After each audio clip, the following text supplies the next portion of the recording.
আসসালামু আলাইকুম রহমতুল্লাহ ইন্নাল হামদুলিল্লাহ ওয়াসসালাতু ওয়াসসালামু আলা রাসূলিল্লাহ ওয়া আলা আলিহি ওয়া আসহাবিহি আজমাইন ওয়া বা'দ। মহান রব্বুল আলামিনের দরবারে শুকরিয়া যে মহান আল্লাহ আমাদেরকে আবার একটি অনলাইন ভিত্তিক আরবি ভাষা শিক্ষা কোর্সে জয়েন হওয়ার তৌফিক দিয়েছেন, আলহামদুলিল্লাহ। আমরা গত ক্লাসে আলোচনা করেছিলাম মুযাক্কার মুআন্নাস নিয়ে, তথা পুরুষবাচক ইসিম এবং স্ত্রীবাচক ইসিম। তারপর আলোচনা হয়েছিল ইসমুল ইশারাহ মুশারুন ইলাইহি নিয়ে। আশা করি আপনারা এগুলো লিখে রেখেছেন। আবারও বলছি, আমি যখন ক্লাস করাই তখন অবশ্যই আপনারা খাতা কলম নিয়ে বসবেন। আর যদি ব্যস্ততা থাকে অথবা বাহিরে থাকেন, আপনারা পুনরায় ক্লাসটার রেকর্ডটা শুনে যে কথাগুলো আমি কিতাবের বাহিরে বলেছি ওগুলো লিপিবদ্ধ করে রাখবেন, যেন পরবর্তীতে আমি জিজ্ঞাসা করলে আমি আপনাদের কাছ থেকে শুনতে পাই। এবং আশা করি আপনারা সকলে ক্লাসে মনোযোগী হবেন, যা বলি তা লিখে রাখবেন। আলহামদুলিল্লাহ। আজকে ক্লাসের শুরুতে পড়া বলুন মোহাম্মদ সিয়াম, হাযিহি মাদ্রাসাতুন, এখান থেকে বলুন। আসসালামু আলাইকুম ওয়া রাহমাতুল্লাহ। হাযিহি মাদ্রাসাতুন, ইহা একটি মাদ্রাসা। তিলকা সুবরাতুন, উহা একটি ব্ল্যাকবোর্ড। হাযিহি হুজরাতুন, ইহা একটি কামরা। তিলকা হাকিবাতুন, উহা একটি ব্যাগ। হাযিহি কুররাসাতুন, ইহা একটি খাতা। তিলকা তাওইলাতুন, উহা একটি টেবিল।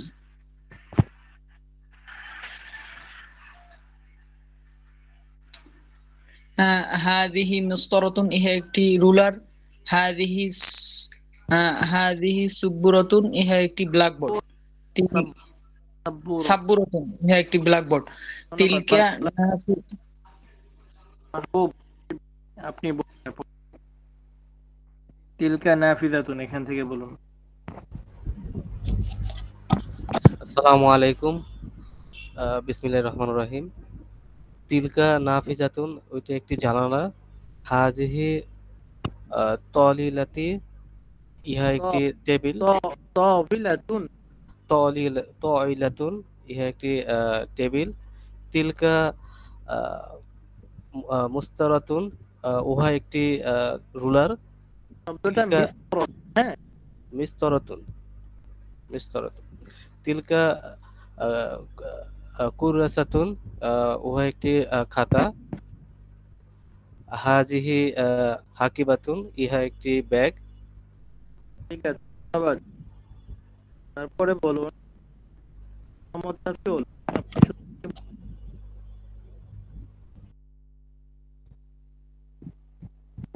জি, আসসালামু আলাইকুম।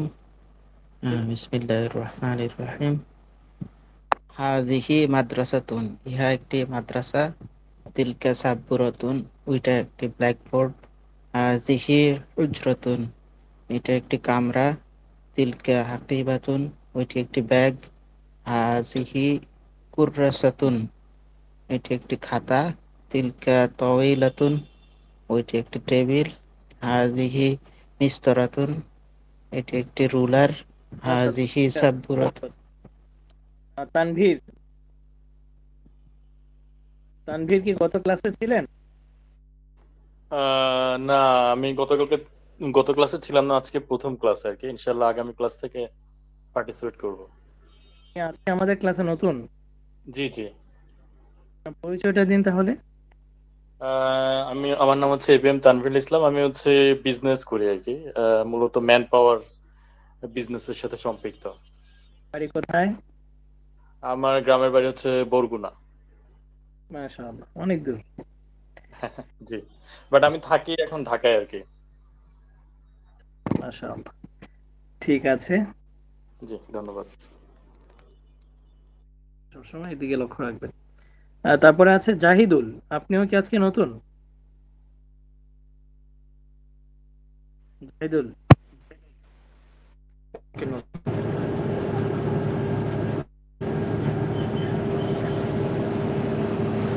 হ্যালো।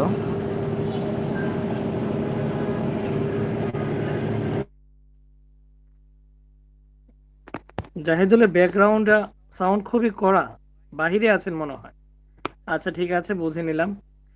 আচ্ছা, আজকে কিছু নতুন কিছু আলোচনা করবো ইনশাআল্লাহ। যাদের হাতের কাছে খাতা কলম আছে, আপনারা অনুগ্রহ করে খাতা কলম রেডি করুন। যে পড়াগুলো বলেছিলাম তা হচ্ছে, গত কয়েকটা ক্লাসের মধ্যে আমরা আলোচনা করেছিলাম যে আরবিতে এ সমস্ত ইসিমগুলো দুভাগে বিভক্ত, পুরুষবাচক এবং স্ত্রীবাচক শব্দ। পুরুষবাচক শব্দগুলোকে মুযাক্কার বলে, আর স্ত্রীবাচক শব্দগুলোকে মুআন্নাস বলে। মুযাক্কার এবং মুআন্নাস চেনা আলামত আমি আলোচনা করেছিলাম। তা হচ্ছে, মুআন্নাস একটি ইসিম বা একটি শব্দ মুআন্নাস হওয়ার জন্য শর্ত হচ্ছে শব্দের শেষে গুলতা হবে। শব্দের শেষে গুলতা, যেমন আজকের সম্পূর্ণ পড়াগুলোই হচ্ছে মুআন্নাস। এই যে এই সিরিয়ালে মাদ্রাসাতুন থেকে নিয়ে একদম জানালা পর্যন্ত, নাফিদাতুন পর্যন্ত সবগুলোই মুআন্নাস ইসিম। তাহলে আমাদের আলোচনা আশা করি সকলে বুঝে এসেছে। আজকের একটা নতুন আলোচনা হচ্ছে, আমাদের আরবি ভাষার যতগুলো শব্দ আছে তা 3 ভাগে বিভক্ত। একটি হচ্ছে ইসিম, একটি হচ্ছে ফেআইল, একটি হচ্ছে হরফ।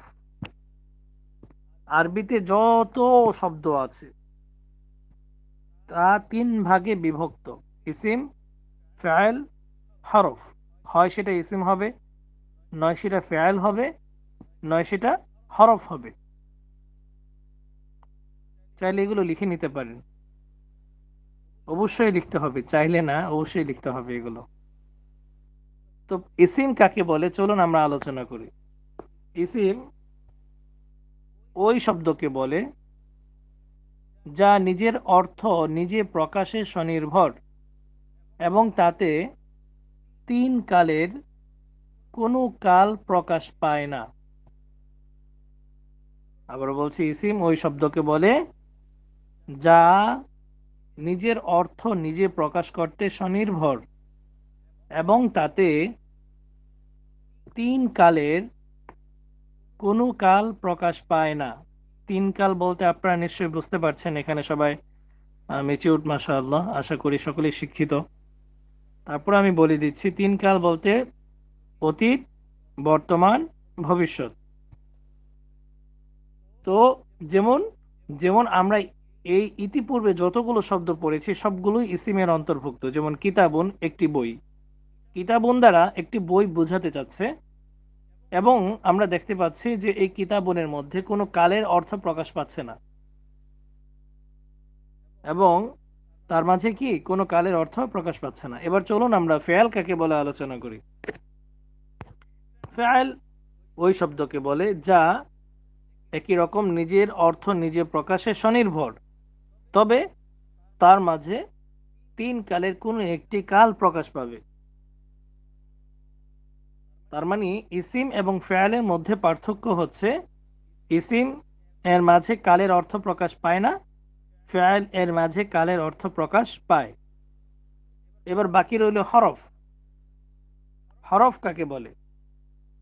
হরফ একদমই ফকির, দরিদ্র, কেমন যেন সে অন্য কোনো ইসিম কিংবা ফেয়ালের শরণাপন্ন হওয়া ব্যতীত, এক কথায় অন্যের সাহায্য ব্যতীত যে কিনা নিজের অর্থ প্রকাশ করতে পারে না, তাকে বলা হয় হরফ। আরো সহজ করে দিই, হরফ কাকে বলে? যে অন্যের সাহায্য ব্যতীত নিজের অর্থ প্রকাশ করতে পারে না, তাকে হরফ বলে। এই কথাগুলো আমি কেন বলছি? যেন সামনে আমাদের পড়াগুলোকে আরো সহজ করে তোলা হয়, এবং আমাদের জন্য পরবর্তী কিতাবগুলো, পরবর্তী পাঠগুলো যেন আমাদের জন্য সহজ হয়। এগুলো আগে থেকে লিপিবদ্ধ করে রাখলাম এবং কিঞ্চিত এগুলো নিয়ে আলোচনা করলাম। আমি আবারও রিপিট করছি, আরবি যত শব্দ আছে সবগুলো শব্দ 3 ভাগে বিভক্ত, ইসিম, ফেআইল, হরফ। ইসিম যে শব্দ নিজের অর্থ প্রকাশে স্বনির্ভর, এবং তার মাঝে 3 কালের কোনো কাল প্রকাশ পায় না তাকে ইসিম বলে। ফেল যে শব্দ নিজের অর্থ প্রকাশে স্বনির্ভর এবং তার মাঝে 3 কালের কোনো একটি কাল পাওয়া যায় তাকে ফেল বলে। আচ্ছা, ফেলের একটা বৈশিষ্ট্য আমি বলি, বা যেমন উদাহরণ বলতে হয়, কারণ ইসিমের বৈশিষ্ট্য বা উদাহরণ তো আমরা শিখেছি, এই যেমন কিতাবন, রজুলুন, তারপরে মাদ্রাসাতুন, মিস্তরাতুন, এগুলো সবগুলো ইসিম। তাহলে ফেল এর উদাহরণ কি? ফেল এর উদাহরণ হচ্ছে ফাআলা, সে একজন পুরুষ করেছে; জরবা, সে একজন পুরুষ প্রহার করেছে; কতালা, সে একজন পুরুষ হত্যা করেছে; আকালা, সে একজন পুরুষ খেয়েছে; ইয়াকুলু, সে একজন পুরুষ খাবে, এরকম কিছু।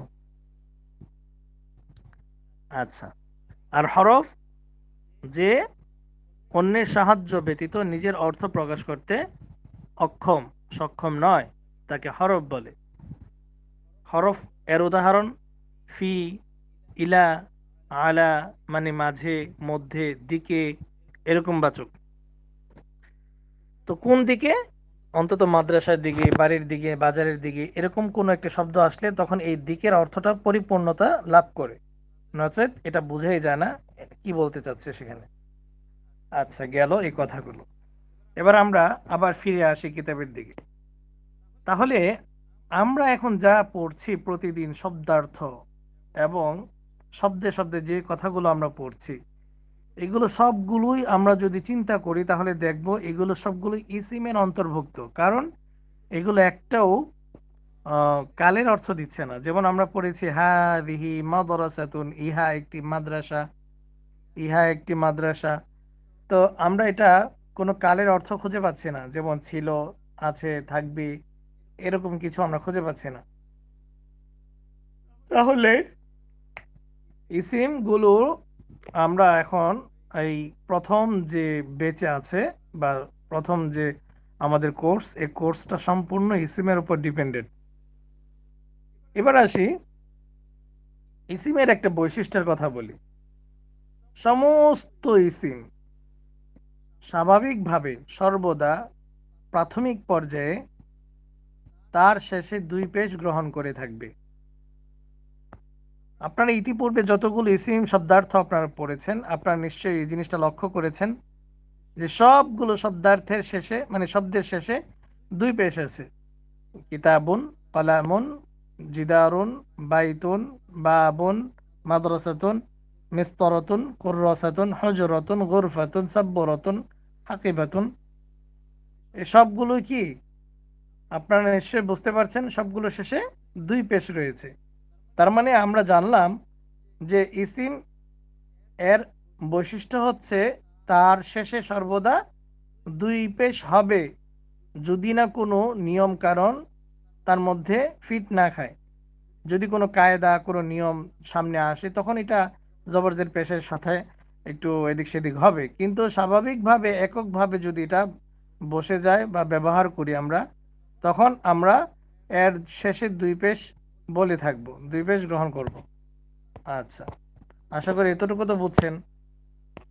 এবার সামনে চলি।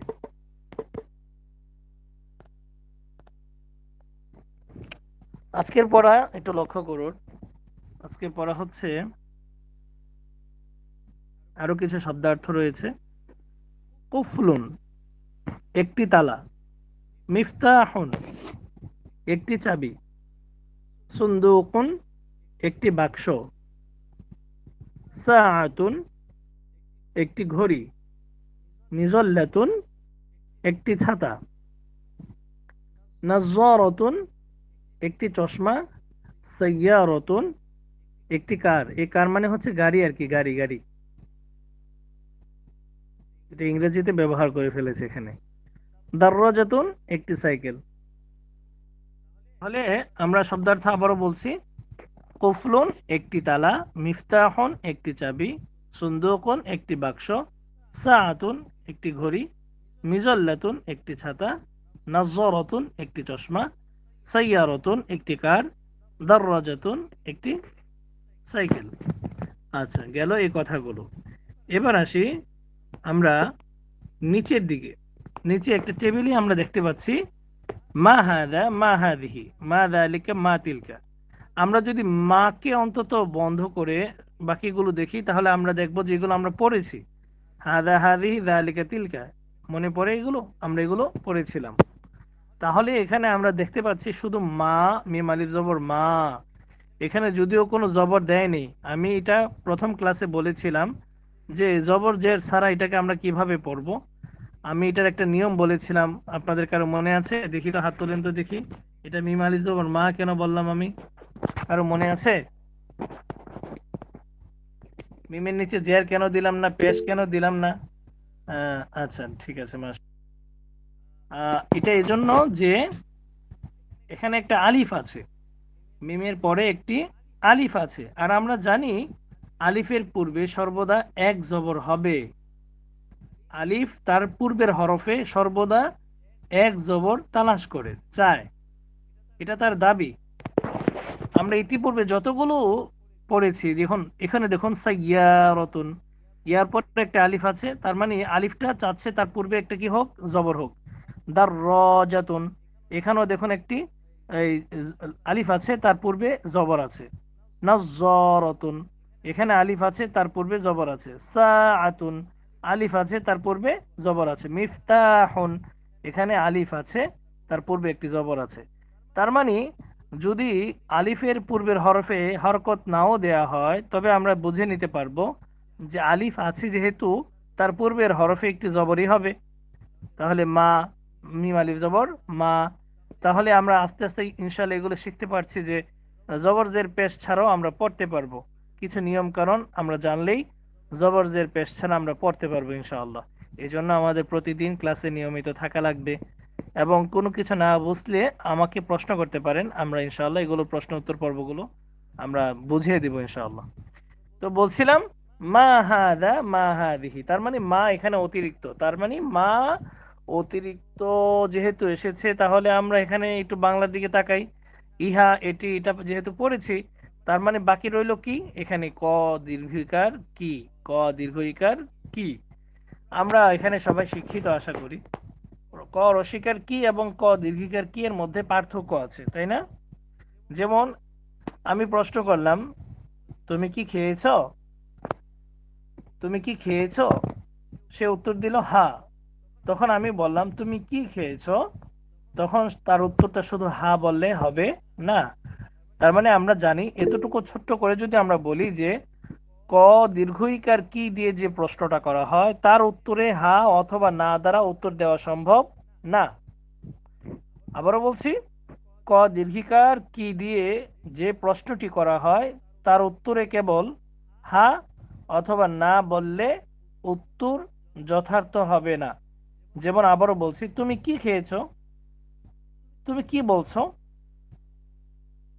এই ক দীর্ঘইকার কি দিয়ে যে প্রশ্নটা করা হচ্ছে, এটার উত্তর হ্যাঁ অথবা না, এ কথা বললে উত্তরটা কমপ্লিট না। কিন্তু ক রসিকার কি দিয়ে যখন আমরা প্রশ্ন করি, তখন কি হয়, এটার উত্তরে হ্যাঁ অথবা না দিয়ে উত্তরটা দেয়া যায়। যেমন তুমি কি আজ মাদ্রাসায় যাবে? তখন উত্তর হতে পারে হ্যাঁ অথবা না। তুমি কি আজ অফিসে যাবে? হ্যাঁ অথবা না। কিন্তু যখন নাকি দীর্ঘইকার দিয়ে উত্তর প্রশ্ন করবো, আপনি মানে কি খাবেন, আপনি কি খাবেন, তখন হ্যাঁ অথবা না দিলে মানুষ আমাদেরকে বোকা ভাববে যে আমি তাকে কি বললাম আর সে কি উত্তর দিচ্ছে। এজন্য ক দীর্ঘইকার কি এবং ক রসিকার কি এর মধ্যে যেমন পার্থক্য আছে বাংলায়, ঠিক তেমনি ভাবে ক দীর্ঘইকার কি এর আরবি এবং ক রসিকার কি এর আরবির মধ্যেও পার্থক্য আছে। তাহলে ক রসিকার কি, এটার আরবি হচ্ছে মিম আলিফ জবর মা। এবং আমরা পরবর্তীতে আরেকটা জিনিস শিখবো, তা হচ্ছে মা দা, মিম আলিফ জবর মা, জাল আলিফ জবর দা, মা দা মিলেই হচ্ছে ক দীর্ঘইকার কি। তবে সংক্ষিপ্ত রূপে মা দা থেকে মা হয়ে গেছে, মা দা থেকে মা হয়ে গেছে, যা না বললেও চলে, কোনো সমস্যা নেই, এই জন্যই এখানে জাস্ট মা দিছে। তাহলে প্রশ্ন করা হচ্ছে ইহা কি, মা হাদা, তখন এটার উত্তরে তো একটা কিছু বলতে হবে। হ্যাঁ এবং না দিয়ে তো এটার উত্তর দেওয়া সম্ভব না, একটু আগে যে আলোচনা করেছিলাম। কারণ ক দীর্ঘইকার কি দ্বারা প্রশ্ন করলে হ্যাঁ অথবা না দিয়ে উত্তর দেওয়া পসিবল না। তাহলে এখানে আমাকে প্রশ্ন করছেন মা হাদা মা হাদিহি, ইহা কি, মা যালিকা মা তিলকা উহা কি। তাহলে আমরা এবার ছবি দেখে অর্থ বলি। মা হাদা, ইহা কি। উত্তর দিচ্ছে হাদা কিতাবুন, ইহা হচ্ছে একটি বই। মা যালিকা উহা কি, যালিকা কলামুন, উহা একটি কলম। মা হাদিহি, ইহা কি, হাদিহি মিসতারাতুন, ইহা একটি রুলার। মা তিলকা উহা কি, তিলকা সাব্বুরাতুন, উহা একটি ব্ল্যাকবোর্ড। বাকিগুলো আর দেয়া হয় নাই। আরবিটা এবার আগামী ক্লাসে আপনারা এই পড়াটা শিখে আসবেন। মা হাদা, ইহা কি। তখন উত্তর মানে এই যে ছবিটা, ছবিটা দেখে আপনাদের উত্তর দিতে হবে, কারণ এই ছবিগুলোর আরবি আপনারা ইতিপূর্বে পড়েছেন। তো ছবি দেখে ইনশাআল্লাহ আগামী ক্লাসগুলোতে আপনাদের পড়া বলতে হবে। আচ্ছা ঠিক আছে, আজকে এতটুকু। আজকের ক্লাসে কারা কারা কি বুঝেন নাই বা কোনো প্রশ্ন থেকে থাকলে হাত উত্তোলন করতে পারেন।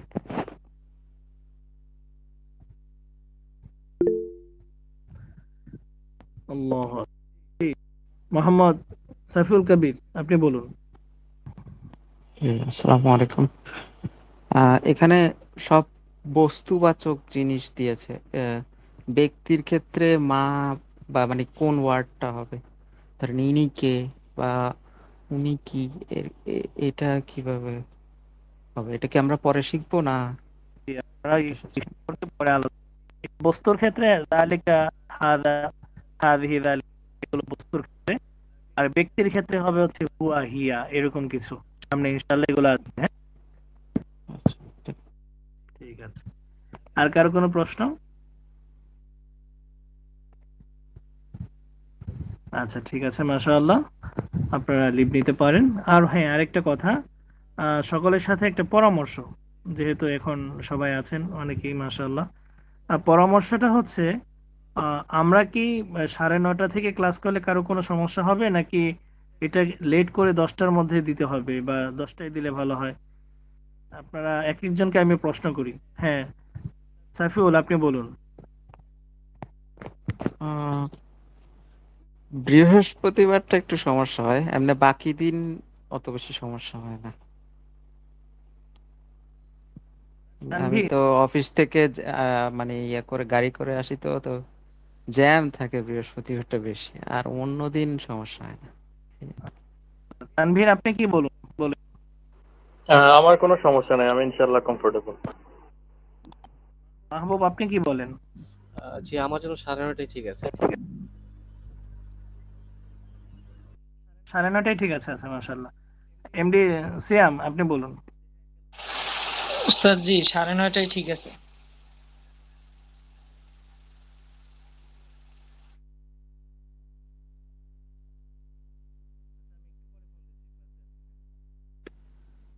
হ্যাঁ মোহাম্মদ হাসান, আপনি বলুন। মোহাম্মদ মাহমুদ, সরি মোহাম্মদ মাহমুদ, আপনি কি বলেন? 9:30 ঠিক আছে নাকি? আসসালামু আলাইকুম। 9:30টায় আমার জন্য কোনো সমস্যা নেই ইসরাত জি, আমার জন্য ঠিক আছে। মাহবুব বিপ্লব আপনি বলেছেন? জি, আমি বলেছি 9:30টা আমার জন্য ঠিক আছে। তাহলে 9:30তেই থাকুক ইনশাআল্লাহ। ঠিক আছে, সবাই ভালো থাকুন, সুস্থ থাকুন। আসসালামু আলাইকুম রহমতুল্লাহ। পুরুষরা লিভ নিতে পারেন।